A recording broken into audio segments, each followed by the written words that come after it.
Assalamualaikum warahmatullahi wabarakatuh.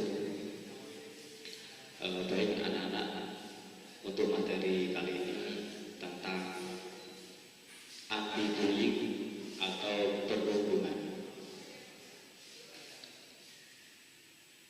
Pengertian dari bullying di sini adalah bullying adalah suatu tindakan atau perilaku yang dilakukan dengan cara melukai secara fisik, verbal atau emosional, atau secara psikologis oleh seseorang atau kelompok yang merasa lebih kuat kepada korban yang secara fisik atau mental yang lemah berulang kali tanpa perlawanan untuk membuat korban menderita. Perilaku bullying memiliki pengaruh jangka panjang dan jangka pendek, yang mana efek jangka pendek yang disebabkan oleh perilaku bullying tertekan karena penindasan, penurunan minat dalam melakukan tugas sekolah yang diberikan oleh bapak ibu guru, dan menurunnya minat untuk berpartisipasi dalam kegiatan sekolah.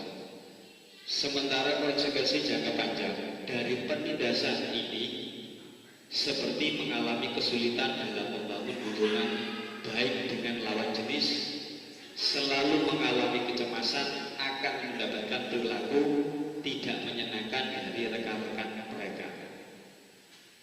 Perilaku ini dapat terjadi pada siapa saja dan kapan saja, namun memang paling sering terjadi pada anak-anak.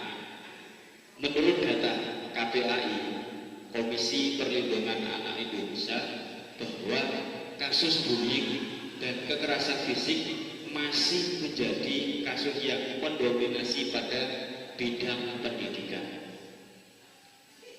Kasus yang terjadi bukan hanya kasus siswa yang tercacat membuli siswa lain, tapi juga termasuk kasus siswa yang melakukan pembulian terhadap guru di sekolah. Kasus yang tercatat mungkin hanya sebagian kecil, karena masih banyak sekali pihak-pihak yang kurang mengerti atau bahkan tidak mengetahui dan tidak peduli. Beberapa jenis bullying.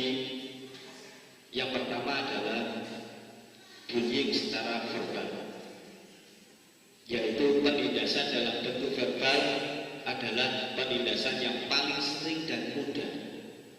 Bullying biasanya merupakan awal dari perilaku bullying lainnya dan dapat menjadi langkah pertama menuju kekerasan yang lebih lanjut, seperti contoh-contoh memberikan nama panggilan, mencela, menfitnah, mengkritik secara tajam ataupun kejam, penghinaan, pernyataan pelecehan seksual, memberikan teror, mengintimidasi, memberikan tuduhan palsu, dan lain sebagainya.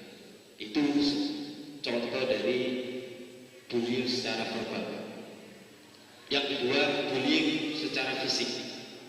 Penindasan paling mudah terlihat dan mudah diidentifikasi, tetapi insiden bullying secara fisik tidak sebesar penindasan dalam bentuk lain.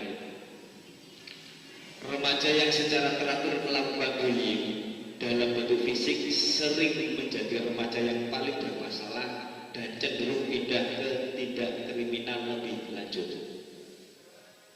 Contoh-contoh bullying secara fisik yaitu memukul, menendang, menampar, mencekik, menggigit, meludah, atau merusak barang-barang milik teman-temannya atau anak yang lain.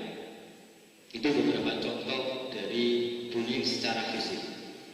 Yang selanjutnya adalah bullying secara relasional, yaitu bullying yang dilakukan dengan memutuskan hubungan sosial seseorang dengan tujuan melemahkan harga diri korban, yang secara sistematis melalui pengabaian, memberikan pengucilan atau penghindaran.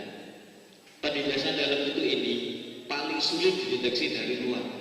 Seperti contoh, bullying secara relasional memberikan pandangan secara agresif, pandangan mata, mendesak, mencemooh, atau memberikan tawa, kemudian mengejek bahasa tubuh seseorang.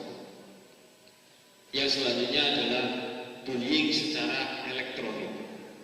Bullying elektronik ini adalah bentuk perilaku bullying oleh pelaku melalui sarana elektronik, seperti contoh komputer, telepon seluler, internet, situs web, ruang obrolan, email, ataupun Facebook dan lain sebagainya. Biasanya dimaksud untuk meneror kepada korban menggunakan tulisan ataupun animasi ataupun sebuah gambar, yang mana dari sebuah film ataupun video ataupun gambar tersebut memberikan intimidasi atau melukai atau secara memberikan penipuan.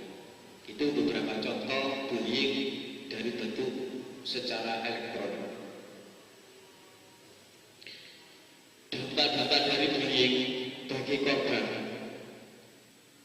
yang pertama adalah sulit makan atau malas makan karena korban tersebut merasa takut dan gelisah. Yang selanjutnya, rasa sakit fisik jika ada penggunaan secara kekerasan. Itu dampak dari korban pembulian.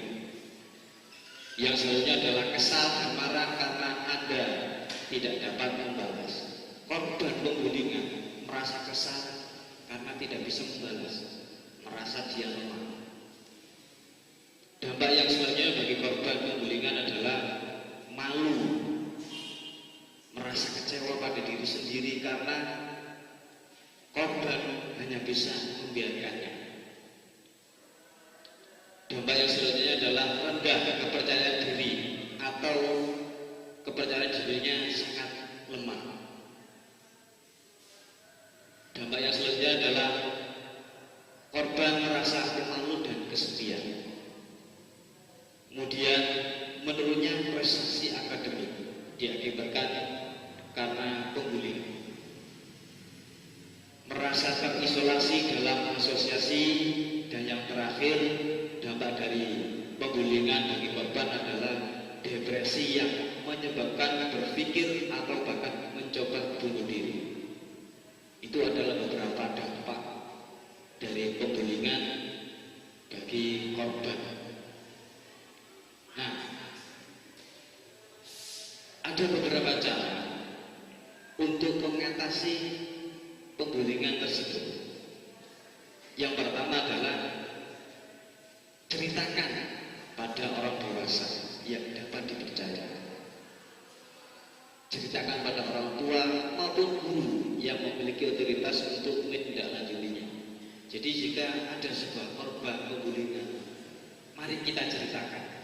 Jangan sampai didiamkan, karena nanti akan berdampak pada beberapa dampak yang sudah tadi saya sebutkan. Yang kedua, mengatasi bullying, yaitu abaikan penindasan dan jauhi orang-orang ataupun anak-anak yang memberikan pembulian. Seperti jika mau ada penindasan, maka jauhi mereka, jauhi anak-anak tersebut, agar nantinya tidak ada penindasan. Cara yang selanjutnya yaitu tingkatkan keberanian dan rasa percaya diri, dan tunjukkan kepada lingkungan sekitar bahwa Anda bukan orang yang lemah dan Anda bukan orang yang mudah ditindas. Itu salah satu cara agar kita tidak bisa dibully pada orang yang membuli. Cara yang selanjutnya yaitu bicara pada pelaku. Tunjukkan bahwa yang dilakukan pelaku tersebut pembulian bukan hal yang baik dan bahkan berbahaya. Dan yang terakhir, cara yang terakhir yaitu bantu teman yang menjadi korban pembulian. Jika menyaksikan sebuah perilaku pembulian, tolong jangan diam saja dan cobalah untuk memberi dukungan pada korban, bela korban tersebut, dan nantinya bisa dilaporkan kepada orang tua ataupun bapak ibu guru jika anak-anak merasa adanya pembulian.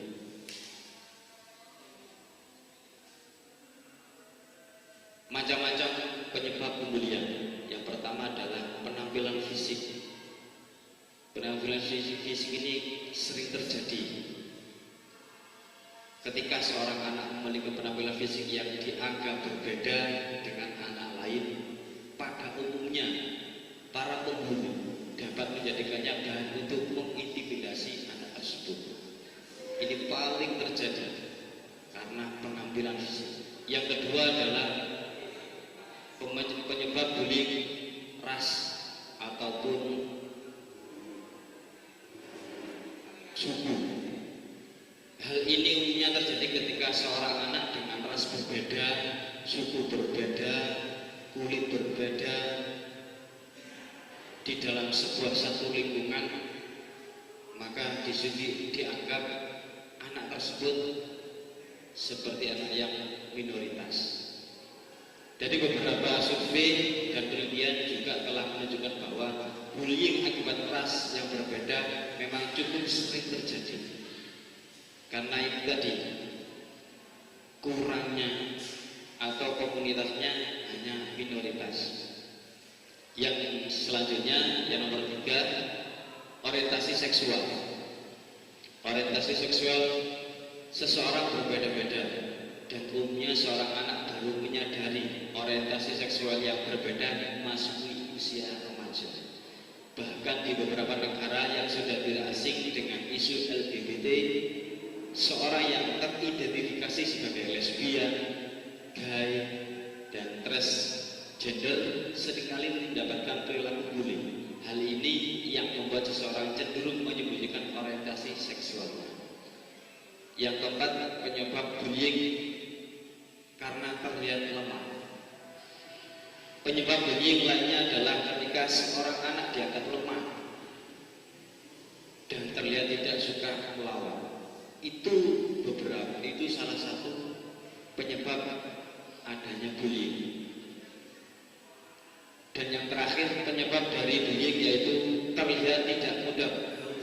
Biasanya anak tersebut tidak mudah bergaul. Selain karena lemah, terlihat tidak mudah bergaul dan memiliki sedikit teman, juga menjadi salah satu penyebab adanya pembulian. Maka dari itu anak-anak, untuk masalah pembulian ini, mari kita perangi bersama, mari kita pahami bersama apa sih itu pembulian. Jika anak-anak mengalami sebuah pembulian, maka beberapa cara pengatasan itu tadi harus anak-anak lakukan. Salah satunya melaporkan kepada orang tua ataupun kepada guru. Itu adalah beberapa tentang macam pembulian. Mungkin itu anak-anak yang bisa saya sampaikan untuk masalah materi pembulian. Baik anak-anak, setelah materi ini saya berikan sebuah tugas kepada anak-anak bahwa dalam materi pembulian ini tadi ada 2 tugas yang harus anak-anak kerjakan. Yang pertama adalah sebutkan beberapa dampak dari pembulian